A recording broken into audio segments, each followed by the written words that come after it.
Pamela was on death row in Gatesville in the state of Texas for 20 years. And she is now free, and we're going to hear about her journey. So, Pamela, start off by telling us, what did it feel like that moment that you were sentenced to death row? What did that feel like? Well, when I came to Texas, because I'm not from Texas, we were just passing through Texas when my crime happened. I really have never been out of California, so I wasn't used to um, how Texas works. I had already been in prison twice in California, but never here. So I really didn't give much thought to the death penalty. And when I got taken before the judge and they told me they were going to seek the death penalty on me, honestly, I thought when you got the death penalty that they took you right then and killed you. I didn't know about the appeal process and that you stay years and years on death row. But in 1980, I was 24 years old, and I went to my first trial, and they convicted me solely on my confession. Um, I had no character witness to speak for me, anything good about me. And so all the witnesses that testified were all negative, and I got the death penalty. Um, so I went to death row, which it was at the Goree unit at that time. And I stayed on death row at Goree until 81 when they transferred us to the Mountain View unit. And so it was really scary when I went there. Linda Burnett was the only female on death row at the time. And I really didn't um, know her at all. So she kind of took me in under her wing as if I was her daughter and kind of gave me the ins and outs of um, good officers, bad officers, Mm-hmm. how the warden was, all that stuff. So, um, which I thank God. I don't thank God that she was on death row, but I do thank God that she was there with me to help me through that process because I didn't know anything about it. So after we got transferred to the Mountain View unit, it was a whole different thing. I had my first hot meal at Mountain View. The warden had fixed up our cells really cute. Um, it was the first time that Warden Plain had any death row inmates on her unit, so it was a big deal for her to get us there, and she made sure we were comfortable and that we had hot food and that things, the officers didn't know how to take us. I remember one incident where I freaked everybody out. They had these huge, large roaches and Mm-hmm. or water bugs, whatever you call those big wood roaches. They're Mm-hmm. huge, and I have never seen a roach that big. I heard that everything is big in Texas, but Yeah.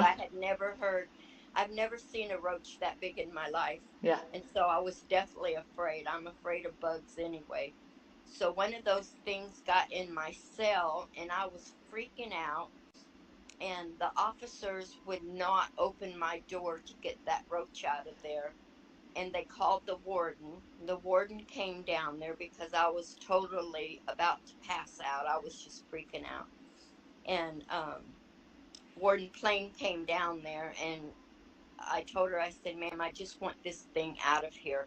So she had the officers open my cell, and they went in and got the roach. And then she left an IOC that said anytime there was a roach in my cell to open it, get me out of there, and take the bugs out. So I was very grateful for that. But I was so scared of those things. Of course, years later, I kind of got used to them, but it was a big thing for me. And the officers were freaking out because they didn't know, they thought that I was probably pulling some kind of thing for them to open my door or something, but I Yeah. I really just wanted that roach out of my meal.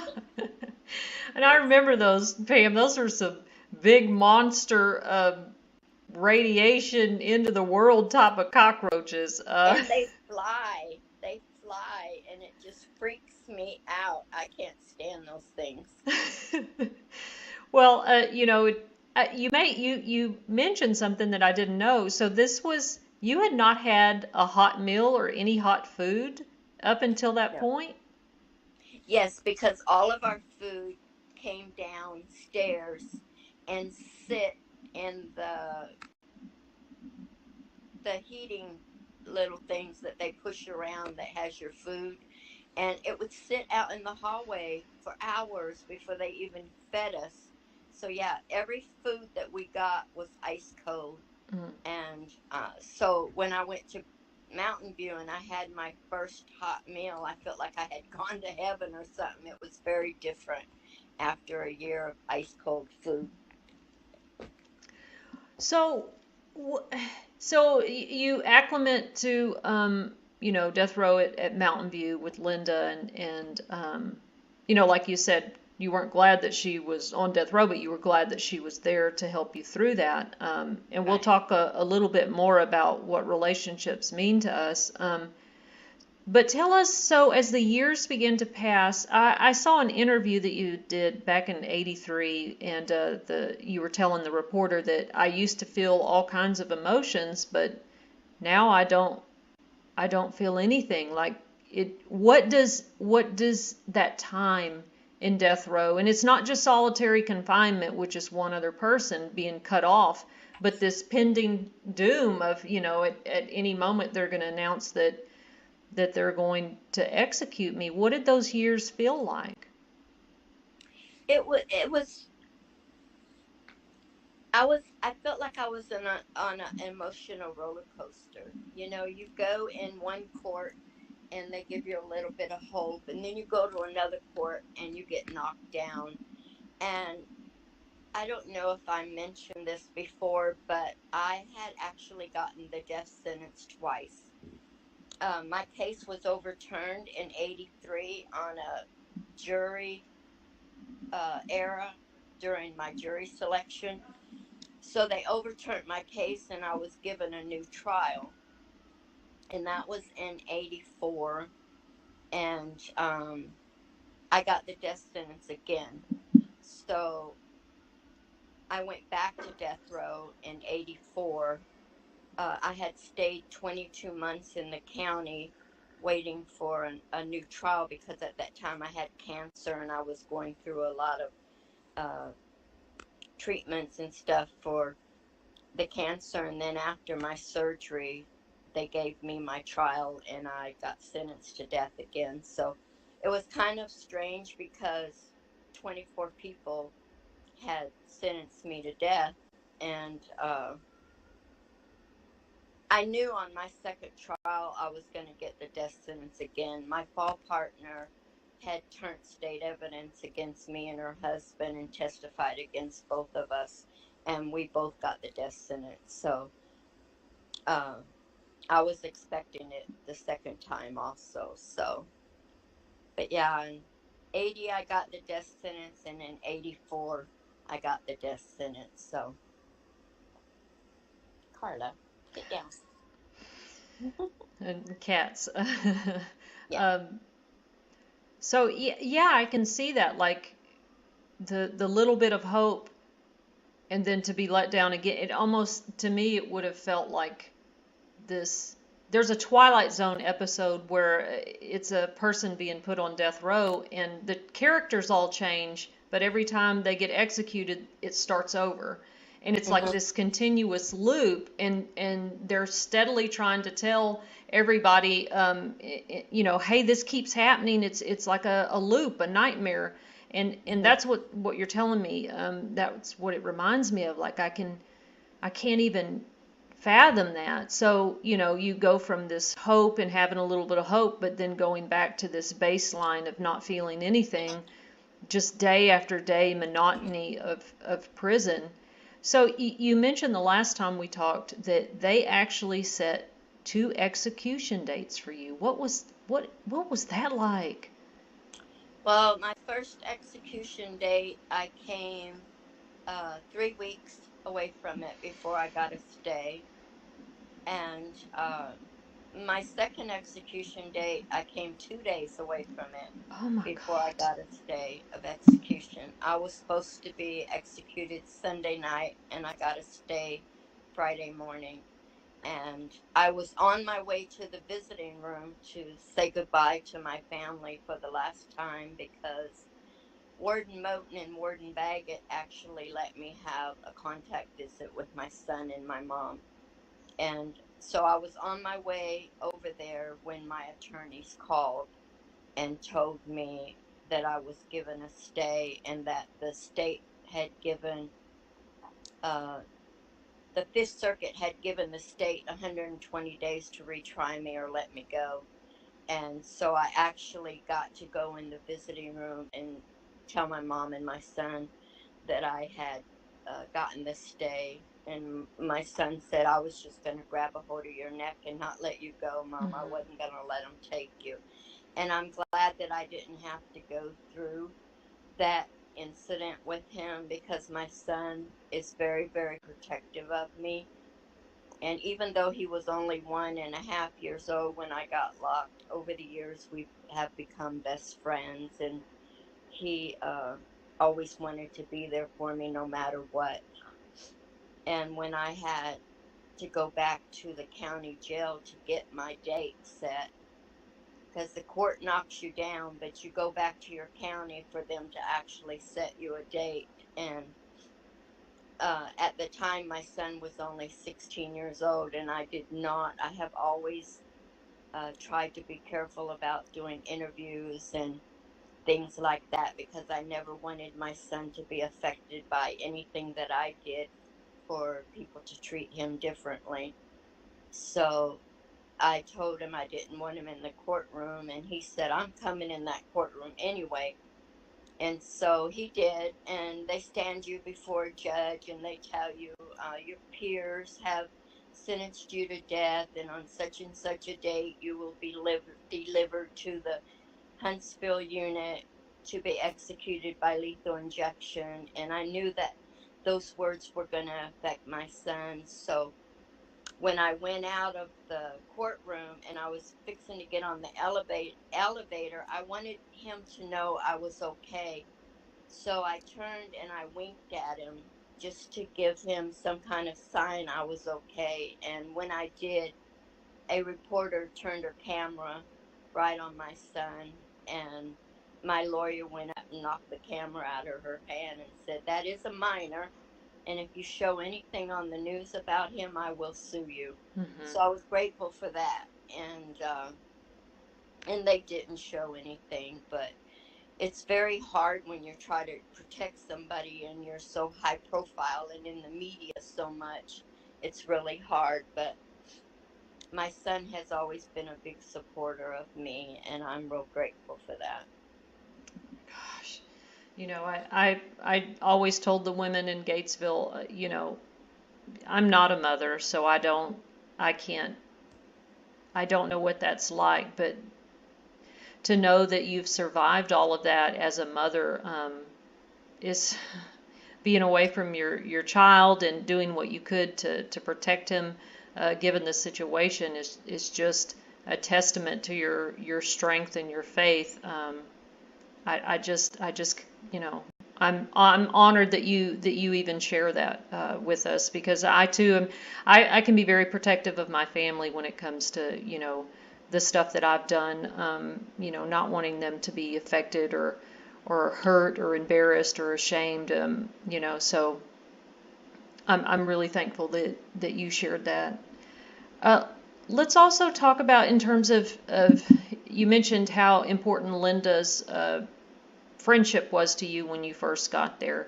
Um, so you and Karla Faye Tucker, who many people might know that name, were extremely close friends. And I would love also if you could share with us, and everybody that's listening, just what Carla's friendship meant to you then and what it means to you now.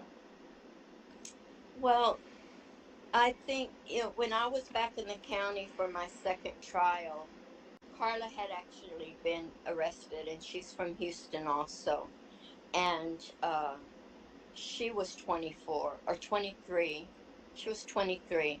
And one of the officers came up to my tank and said, there's a young girl, and they're seeking the death penalty on her, and we thought maybe you could go talk to her. So they took me, and it was Karla. And so I met her in the county jail. And so we were in the court tank every day because we were both going to court at the same time in different courtrooms. And we established a friendship there. And then Karla got the death penalty and went to death row. And about 2 months later, I got the death sentence again for my second time, and went back to death row. So we, for 14 and a half years, were on death row together, and we became very, very good friends. We were like sisters, and we went through a lot of things together. And I don't think I've ever been as close to anybody in my life as I got to her. So we were together on death row for 14 and a half years, and then Karla got her execution date. Right after I got a stay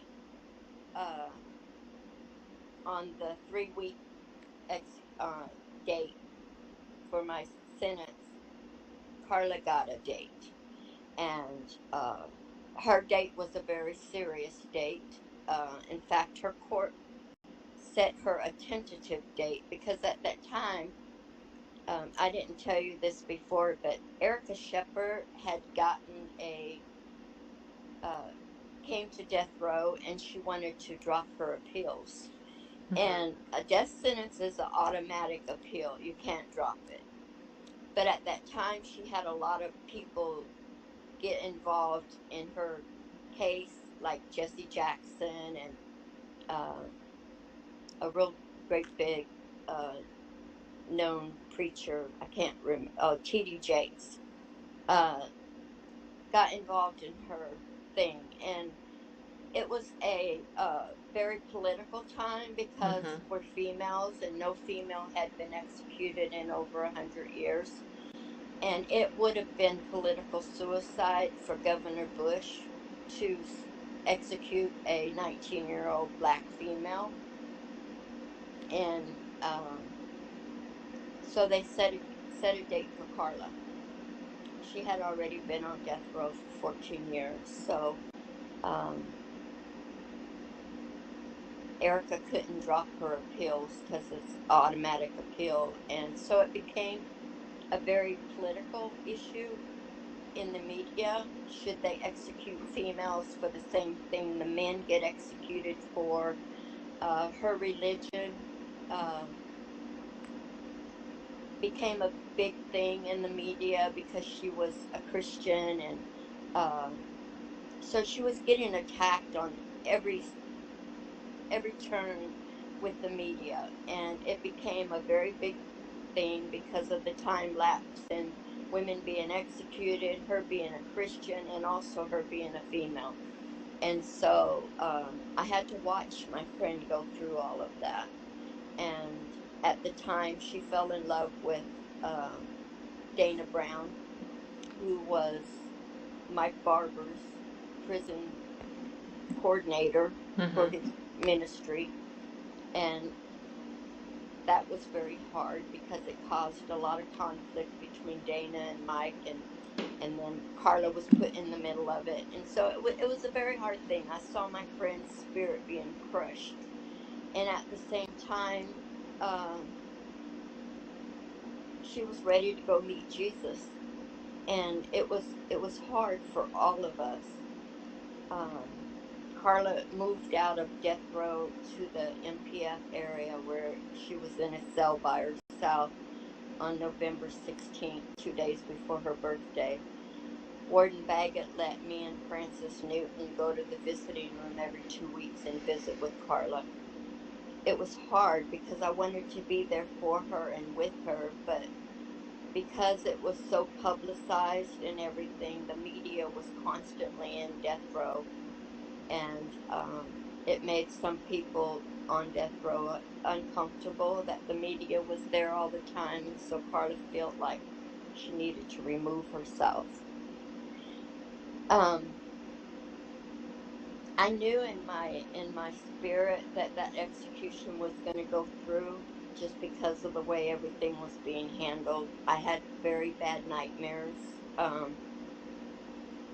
One of my dreams, I was on a gurney next to Karla, and we were holding hands really, really tight. And I kept telling Karla, Karla, don't let go, don't let go. And I don't want to start crying.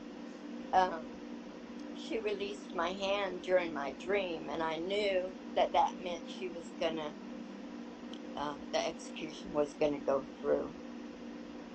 And she kept sending me messages that it's okay, I'm gonna be face to face with Jesus, and know that this might not help me, but it'll help you guys later on.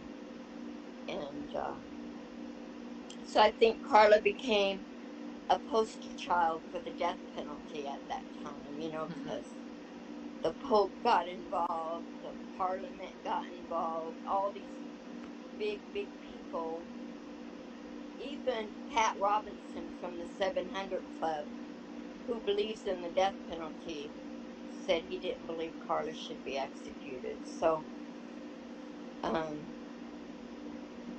when it became the reality, they had Mike Barber Ministries on the unit. They had a lot of TDC aftercare people talking to people about what they felt on the unit. And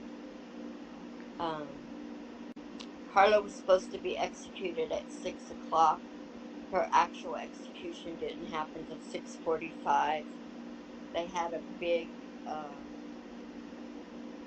togetherness in the chapel for all the inmates that wanted to have a little get together and pray for Karla. And what you said the other day was that at the same exact moment Karla was executed, the light in the chapel over the podium blinked on and off. And you said, which I thought was really neat, that you felt that was Karla letting all of us know that it's okay, that she was okay. And that meant a lot to me to hear you say that, because it's true. I really believe that that was Karla blinking that light in the chapel. And so that was, it was very, very hard for me to lose her. It still affects me today, because I feel if anybody should have got off death row, it should have been Karla. It was me, Karla, Betty, and Francis.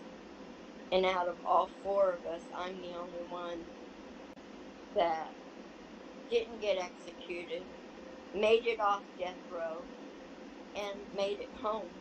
And that doesn't happen with a lot of death row inmates. Very seldom does a death row inmate get off death row, let alone come home to the free world. Yeah. And so I have two cats. I have a female named Karla Faye, and I have a male named Tucker. So I have Karla Faye Tucker in my home. And everywhere you look in, I have a big plaque that Shannon made for me, and it has my old death row number, which was EX665, and Karla's, which was EX777, in my room. And I have a big picture that a friend did in my living room, and I have a picture of her grave in my bedroom also. So I think Karla will always be a big, big part of my life. But even Francis and Betty, I miss them too. We were all on death row many years together, and we all created a big bond together. And I still can't believe I'm here today, but I am, and I think that God had a reason for that.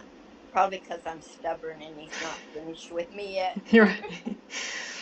So, and I appreciate everything you shared about Carla, and it just really highlights the special, unique bonds and friendships that see us through those dark times of incarceration, especially for y'all that were on death row. So, I know it was shortly after Carla's execution that you won your appeal and you signed for, I believe it was life with parole and 30, if I'm correct. Hmm. And so tell us what was that journey like? So now you're off of death row. You've been there for 20 years. You've been through this losing your best friend, and now the biggest transition hits you pretty closely after that, and you are now thrust into the wild of TDCJ. So, what was that like? Well, actually, because my case was 20 years old, the DA was pretty sure a lot of the witnesses that were involved in my trial.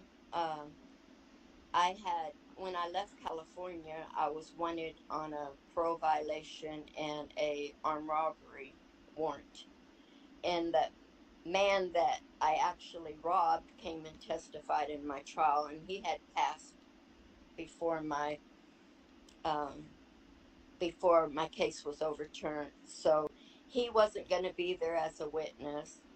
Uh, I won my appeal based on conflict of interest and effective counsel because the Star State witness against me was my co-defendant, and my attorney and her was having an affair, which my attorneys that I had pro bono found out about.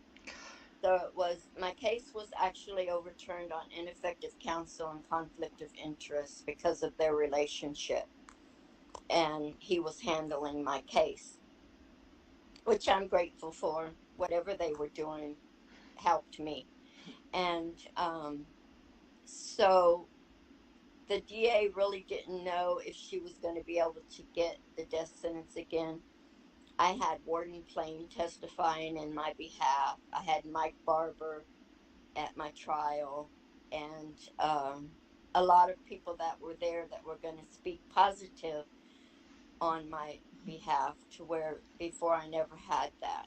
And so Mike Barber wanted me to take it to trial again. And my son said, "Mom, please don't take that chance." Hmm. Because I had already gotten a death sentence twice and I was convicted on my confession. They could have always used that and got me a third death sentence. So he said, "Please don't take that chance." So I plea bargained with them where they dropped two capital murders down to two aggravated robberies, gave me life on one and 30 on the other. I went back to TDCJ. They took me to Plain State to give me a population number because I had a death row number. And so I went to Plain State, and then I went to Goree for 15 days, and then I went to reception. Nobody knew what to do with me. They knew they didn't want to send me back to Mountain View Hmm. because I had just gotten off death row there. So finally, they accepted me at the Hilltop unit.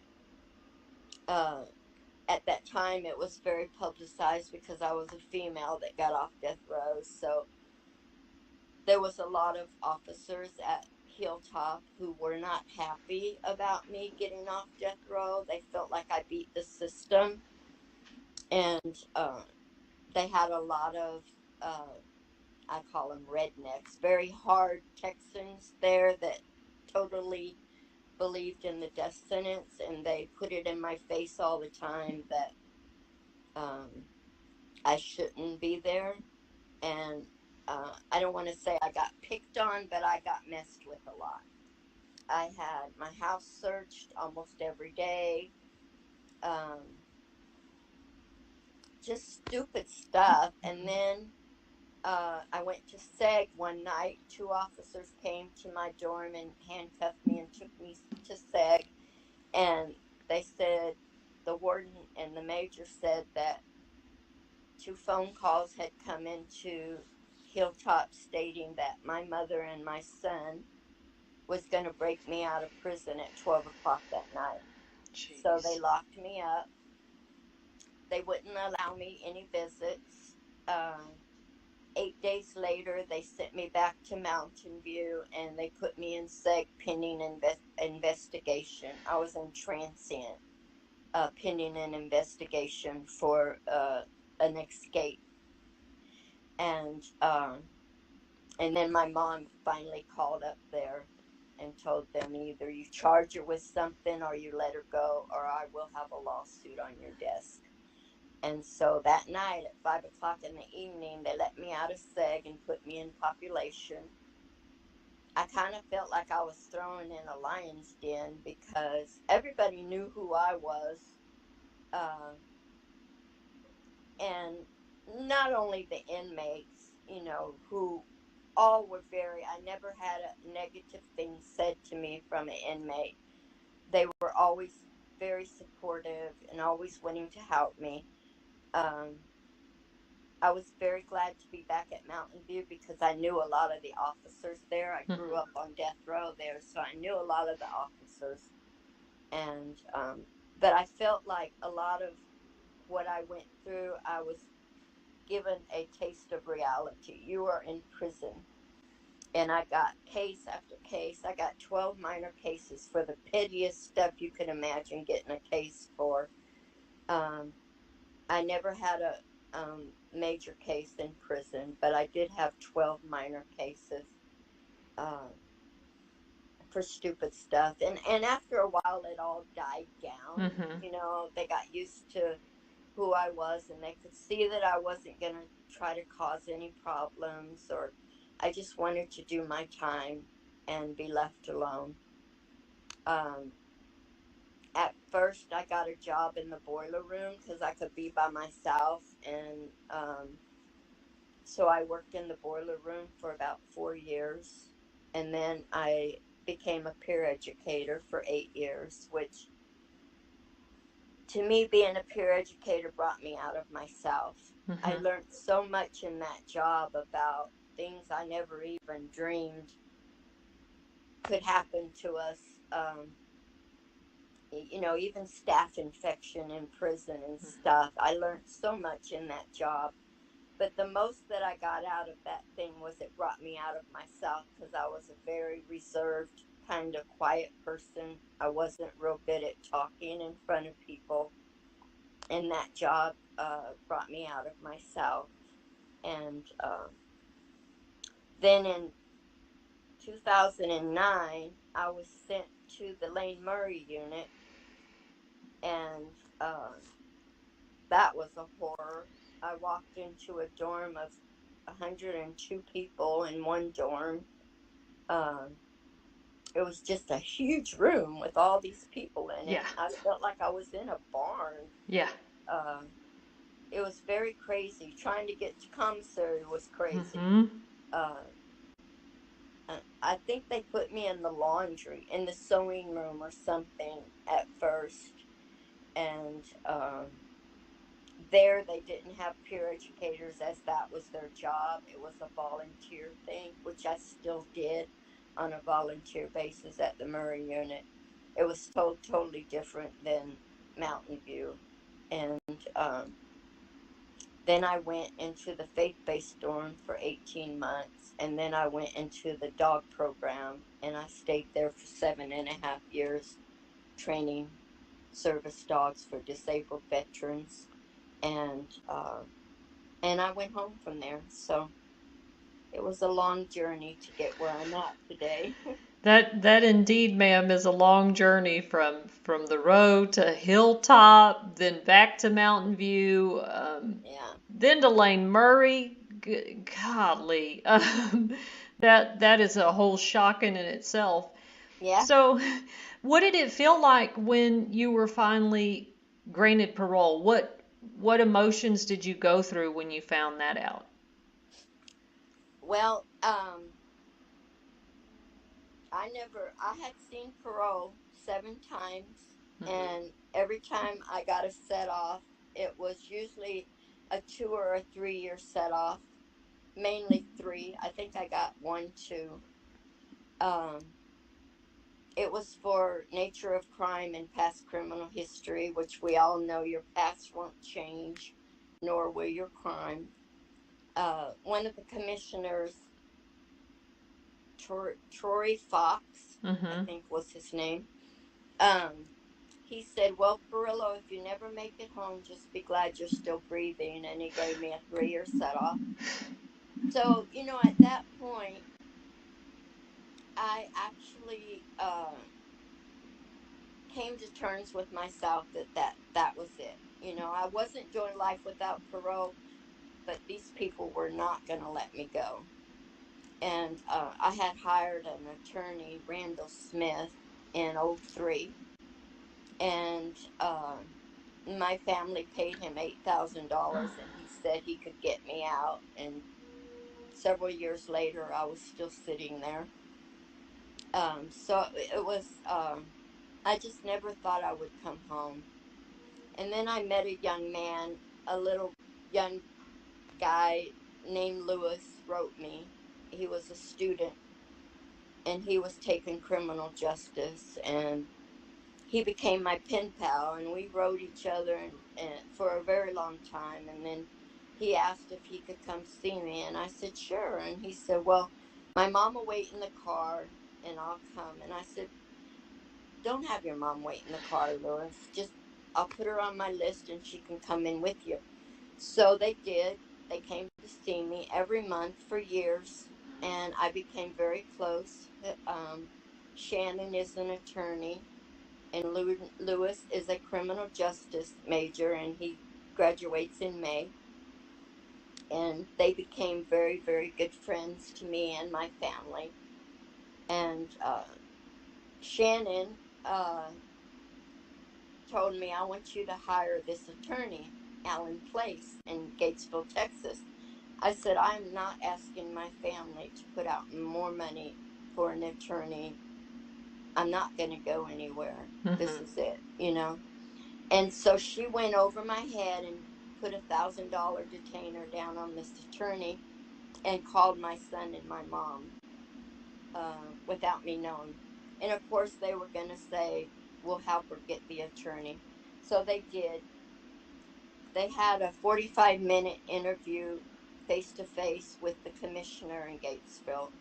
He said, "I think I need to go talk to Perillo," which I never got a pass to go see him. And then I was called to the picket one night to get my mail, and I got a JPay from Lewis, and it said, "Congratulations, sis, you got a FI1." And I just about laid down and died in the Oh hallway. God. And it was really funny because the officer got on the microphone in F dorm, which is dorm A, B, C, and D. It's Yes. huge in there. And she announced on there that I had got a FI1, and the whole dorms, all of them were going crazy. And then the lieutenant came down there and says, "Perillo, what is going on? You've got this whole unit in a riot." The ICE girl went down to the K dorms and told everybody I got a FI1, so they were all going crazy. And I said, "I got a FI1, Lieutenant," and she gave me a high five. Everybody was so supportive. All the girls in SEG was raising their windows. "Congratulations, Pam," and everybody was really, really happy for me. And I was just in another world, looking like I was watching somebody else's life on a movie screen, because I could not believe I got a FI1. And a FI1, you go home within 35 to 40 days, and mine took 74 days. So, of course, that would happen to me, but I did. My son came with Shannon and Lewis, who had a camera rolling, and picked me up. And I was just the whole way home, I was in awe. And I paroled home with Lewis and Shannon and her husband Ron. And I couldn't even believe that they would allow me to come in to live in their home, but they did. And we became very, very good friends. They have helped me so much in the transitioning out here of technology and just learning how to take care of myself. It's been an adventure, Hmm. but I'm so glad I'm out here. And I go places like the Capitol and different death penalty rallies and stuff like that. So I'm really, really help. Uh, I try to get involved where I can get involved and help people, and especially the ones I left behind, because some of my friends there have lost their cases. And Hmm. Melissa Lucia, how do you say her name? Lucille. Yeah, Lucia. And I can only imagine what she's going through, as well as the girls that are living there with her.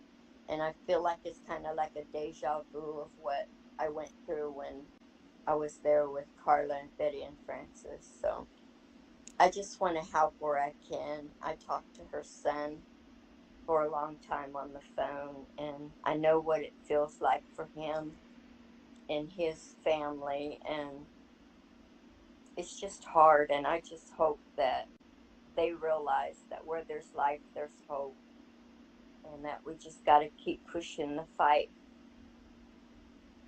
You, Pam, that part of your story is that you got me. You finally got me. Just seeing just imagining all the girls supporting you, and we talked about last time how we didn't always get along, but we were still family. We were this strange, very unique family, the women that were incarcerated together, and to have the officer announce it, and everybody just be full of joy, that because it symbolized something, right? It wasn't just a long timer has finally made parole and got the magical FI1, because that's pretty rare, for a person that does a long time. But to know that you were so close, to the state of Texas killing you, Hmm. and for you to have that love and support, from everybody in the system, and then for, like you said, Lewis and Shannon and their family to embrace you, and you know it's just, it's amazing, and what we would have lost, in you as a beautiful spirit and as an advocate, had the state had their way. Um, it's just, I don't even have words for it. So thank you, for sharing all of that, with me. And I'm glad that you reached out to me to tell your story to the people that watch my videos, but to tell your story to me. And like you mentioned, Melissa Lucio, it's been on my heart lately, because I was just arriving to TDCJ when Carla was about to be executed, and I was 18. And I just remember watching all the hoopla and the media circus, and it was like, they're going to kill that woman, and she's going to be gone. And she was one of us. I looked around from cubicle to, there was no difference, between her or any of us there. When you're incarcerated for whatever crime it is, you're all the same. You're all one, and it really struck me, the gravity of it. So I'm just so grateful that you decided to try technology out one more time with me, and share Sorry, your I got to journey. plug my phone in. It's No, it's not doing. okay, to share all of this with me. And is there is there anything else that you would like to share about your story, before we stop? One thing that really, really touched me out here was the people that got involved in my life when I came home. I mean, the mayor of San Marcos, have been so supportive of me. She's always dropping boxes of stuff at my house, and she wrote a letter for me to get off my GPS monitor. When I came home, I was on a lake monitor as well as a GPS box, and that thing drove me crazy for over a year until my PO called and said, "You can cut it off." And I was so happy. I hurry up and had Shannon go wake Lewis up so he could come cut it off my ankle for me because he would have died if he missed it. And but I've gotten so close to people out here. One of my best friends is an ex-parole officer, and her husband is an ex-cop. And I've gotten real close to them. And a lot of people that are involved in my life, I could not even imagine ever liking me in the way that I used to be, but they have opened their hearts and their doors to me like you wouldn't believe out here. When I moved into this little house that I'm in now because I live alone, I had so many people bringing me stuff to help me, to giving me money, giving me food processors, and I mean all kinds of stuff just to fill my little apartment up. And it's people I would have never imagined would have taken a liking to me, and but they're so supportive and they believe in me, and that's what I've been on parole for a little over 2 years now, and I've never had a late report, a late phone call, a dirty test. I'm scared to spit on the sidewalk. I'm so scared of ever doing anything to go back to that hellhole. And it's just been an amazing adventure for these people to support me like they do, and I'm just so grateful. My son spoils me rotten, and I feel like I have a second chance with his 2 kids and being able to be a part of my grandbabies' lives. And it's been a really amazing step in my life that I never dreamed in a million years. I've been having really bad dreams lately about getting put back on death row and getting executed. And I know it's because of what Melissa is going through right now. I'm going through a deja vu. And so I've been having some bad dreams, and I just wish they would abolish the death penalty altogether and stop this craziness of killing people. People are able to change, and the state of Texas says they are hard on crime, and they are, but they're killing people that kill people to show that killing people is wrong, and it doesn't make any sense to me. You're doing the same thing. And I just hate the death penalty, and I wish it would stop. I hate TDCJ and the way that they treat people. I'm trying to get a letter of approval to go back into the prison so that I can give people hope that it could happen for them too, and to visit my friends on death row. And so I'm just living day to day and whatever I can do to help others. Well, thank you, Pam. You remain an inspiration to me, and you have really moved me to tears today. And Sorry. yeah, no, it's okay. It's not easy to do that, but you've done it. I'm I have sorry. no, it's okay. I have so much love and respect for you, and I just you're amazing, and thank you. Thank you for having me, and thank you for redoing this because everybody was like, I didn't understand a word you said. You better do that again. Yeah, yes, I'm very grateful that we tried it again, and hopefully we can get it sent out, and people can enjoy what you have to say and be as touched by it as I am.